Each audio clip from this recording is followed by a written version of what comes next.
ఛావా మరాఠీ భాషలో పులిబిడ్డ. The great Chhatrapati Shivaji కుమారుడు, అతని వారసత్వాన్ని నిలిపిన యోధుడు శంభాజీ. విక్కీ కౌశల్ శంభాజీగా చేసిన ఆ సినిమా కథ భారతదేశ ఆధునిక చరిత్రలో ఒక గొప్ప మలుపు అని చాలా మందికి తెలియదు. ఆనాడు ఉన్మాద స్థాయిలో మత మార్పిళ్లు జరుగుతున్న కాలం. హిందూ ధర్మాన్ని ఎలాగైనా అంతం చేయాలని అప్పటి మొఘల్ రాజు ఔరంగజేబు కుట్రలు చేస్తున్న సమయం. కాని 9 ఏళ్లే పరిపాలించినా ఆనాడు ఔరంగజేబుని ముప్పు తిప్పలు పెట్టి శంభాజీ చూపించిన ధైర్యమే అప్పటి భారతీయుల్లో జాతీయ భావాలు రగిల్చింది. అదే మొఘల్ సామ్రాజ్య పతనాన్ని శాసించింది. అలాంటి గొప్ప వీరుడి గురించి చరిత్ర పుస్తకాల్లో కనిపించనీయకుండా కొందరు చరిత్రకారులు పెద్ద ద్రోహమే చేశారు. చరిత్రలో శంభాజీ గొప్పతనాన్ని తగ్గించి రాసి మన ఘన చరిత్రకే కళంకం తెచ్చారు. ఛత్రపతి శివాజీ తర్వాత మరాఠా సామ్రాజ్యం జెండాని చరిత్రలో నిలిచేలా ఎగిరేసిన గ్రేట్ వారియర్ ఛత్రపతి శంభాజీ అసలైన చరిత్రను ఇప్పుడు తెలుసుకుందాం. 1680 ఏప్రిల్ 4 ఆనాడు చైత్రమాసం పౌర్ణమి. ఆ మధ్యాహ్నం తన 53వ ఏట గ్రేట్ వారియర్ మరాఠా సామ్రాజ్యాధిపతి ఛత్రపతి శివాజీ అనారోగ్యంతో అమరులయ్యారు. ఆనాటి దురాక్రమణదారులకు చుక్కలు చూపించి భారతదేశ సంస్కృతిని, హైందవ ధర్మాన్ని కాపాడిన యోధుడు, ఓటమి తెలియని వీరాధి వీరుడు ఛత్రపతి శివాజీ. దేశాన్ని దోచుకు తింటున్న మొఘలుల మెడలు వంచిన ధైర్యం ఛత్రపతి శివాజీ. అతని మరణం తర్వాత ఆ ధైర్యాన్ని కాపాడే వీరుడు ఎవరు అన్న చర్చ మొదలైంది. శివాజీకి 2 కుమారులు. వారిలో పెద్దవాడు శంభాజీ. శివాజీ రెండో భార్య సోయిరాబాయి కుమారుడు రాజారాం. 1680లో శివాజీ మరణించే నాటికి శంభాజీకి 25 ఏళ్లు. రెండవ కుమారుడు రాజారాంకి అప్పటికి 10 ఏళ్లే. అందువల్ల అతన్ని రాజుగా కూర్చోబెట్టలేదు. శివాజీ తర్వాత ఏం చేయాలో మంత్రిమండలికి అర్థం కాలేదు. ఈలోపు రెండో భార్య తన కుమారుణ్ణే రాజుగా చేయాలనుకుని రాజకీయాలు చేసింది. ఇది కొందరు సైన్యాధికారులకు, మంత్రులకు నచ్చలేదు. వారు శివాజీ పెద్ద కుమారుడు శంభాజీ దగ్గరికే వెళ్లారు. శివాజీ పేరు నిలబెట్టాలని ప్రాధేయపడ్డారు. నిజానికి ఇలాంటి పరిస్థితులు ఏ సామ్రాజ్యంలో ఉన్నా ఏ సైన్యాధ్యక్షుడో మంత్రో తిరుగుబాటు చేసి అందర్నీ సంహరించి రాజయ్యేవాడు. అలాంటి చరిత్రలు చాలానే చూశాం. కానీ శివాజీ రాజ్యంలో అన్నిటికన్నా ముఖ్యంగా తన వారికి దేశం పట్ల ప్రేమను నింపాడు. కుట్రలు నేర్పలేదు. అందుకే శివాజీ అంత విశాలమైన మరాఠా సామ్రాజ్యాన్ని నిర్మించగలిగాడు. శివాజీ మరణం తర్వాత ఆ రాజ్యాన్ని చాలా సులువుగా దోచేయచ్చని ఔరంగజేబ్ అనుకున్నాడు. కాని శివాజీ ఆత్మ తన కుమారుల్లో ప్రవేశించిందో లేదా ఆయన నమ్ముకున్న శివుడే అనుగ్రహించాడో తెలియదు. 53 ఏళ్లకే తండ్రి మరణిస్తాడని అతను అనుకోలేదు. తండ్రి మరణంతో తీవ్రంగా మనస్తాపం చెందాడు శంభాజీ. శివాజీ అనుచరులు ఎంతో నమ్మకంతో తనకప్పచెప్పిన పవిత్ర బాధ్యతను అంతే పవిత్రంగా స్వీకరించాడు.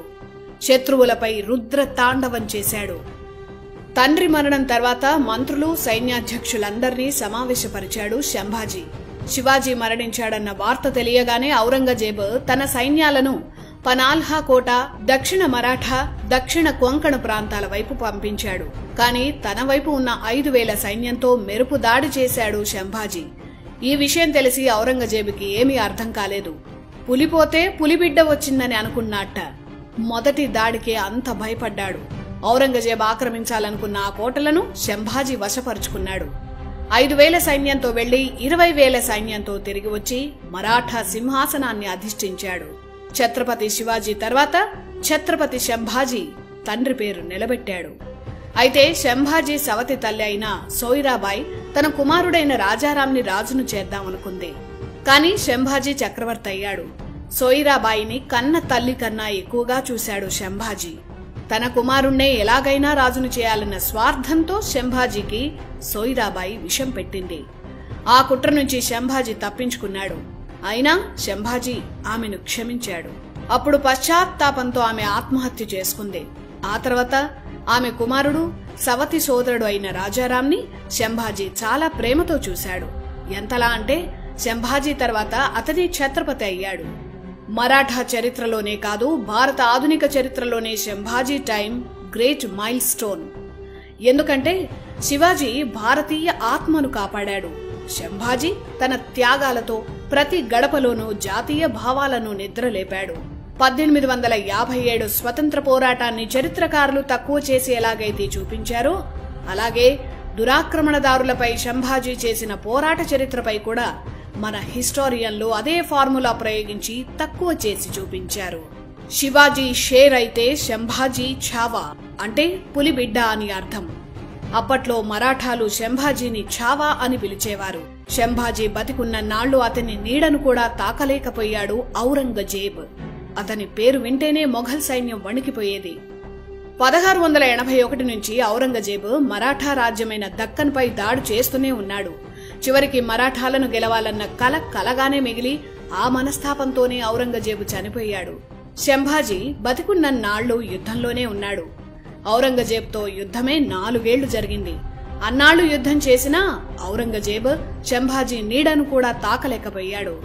ఇటు బీజాపూర్ అటు గోల్కొండ అప్పటికి మరాఠా సామ్రాజ్యంతో పాటు విస్తరిస్తున్నాయి. ఆ రాజ్యాలను ఆక్రమిస్తే మధ్యలో ఉన్న మరాఠా రాజ్యానికి చెక్ పెట్టినట్లవుతుందని ఔరంగజేబ్ అనుకున్నాడు. ఆ 2 రాజ్యాలను ఆక్రమించాడు. అయితే ఆ 2 రాజ్యాల సైనికుల్లో చాలా మంది ఔరంగజేబు దగ్గర పనిచేయడం ఇష్టం లేక సంభాజీ సైన్యంలో చేరిపోయారు. అలా మరాఠా సైన్యం రెట్టింపైంది. ఇది ఊహించని ఔరంగజేబుకి ఏం చేయాలో అర్థం కాలేదు. తన జీవితంలో తాను చేసిన అతిపెద్ద రాజకీయ తప్పిదం బీజాపూర్ గోల్కొండపై దాడి చేయడమే అని అతనే 10 సార్లు చెప్పుకొని తల కొట్టుకున్నాడు. శివాజీ తర్వాత సంభాజీ 9 ఏళ్లు మరాఠా సామ్రాజ్యాన్ని పాలించాడు. ఇందులో 4 ఏళ్లు ఔరంగజేబ్తో యుద్ధమే సరిపోయింది. మిగిలిన 5 ఏళ్లలో మొఘలులు, మరోవైపు పోర్చుగీస్ వారు, మరోవైపు అప్పుడప్పుడే పాతుకుపోతున్న బ్రిటిష్, ఇలా అన్ని వైపులా శత్రువులున్నా వారందర్నీ ఓడించాడు సంభాజీ. విదేశీ దురాక్రమణదారులను చిత్తు చేసిన సంభాజీ ఇంటి దొంగ చేసిన కుట్రకు బలైపోయాడు. 1689లో సంభాజీ తన మంత్రి కవి కలష్తో సంగమేశ్వరం వెళ్లాడు. అక్కడే మొఘలులకు దొరికిపోయాడు. చరిత్ర పుస్తకాల్లో అతను తాగిన మత్తులో దొరికిపోయాడని చేతికొచ్చిన అబద్ధాలన్నీ చరిత్రకారులు రాశారు. అది దారుణమైన తప్పుడు రాత. సంభాజీకి బావ అయ్యే గజోజీ అనే బంధువు చేసిన కుట్ర వల్ల సంభాజీ దొరికిపోయాడు. సంభాజీ సంగమేశ్వరం వెళుతున్నాడన్న సమాచారం మొఘలులకు అందించాడు ఆ ద్రోహి. అలా మొఘల్ సర్దార్ ముకరాబ్ ఖాన్ కుట్ర చేసి వెన్నుపోటు పొడిచి సంభాజీని దొంగ దెబ్బతీశాడు.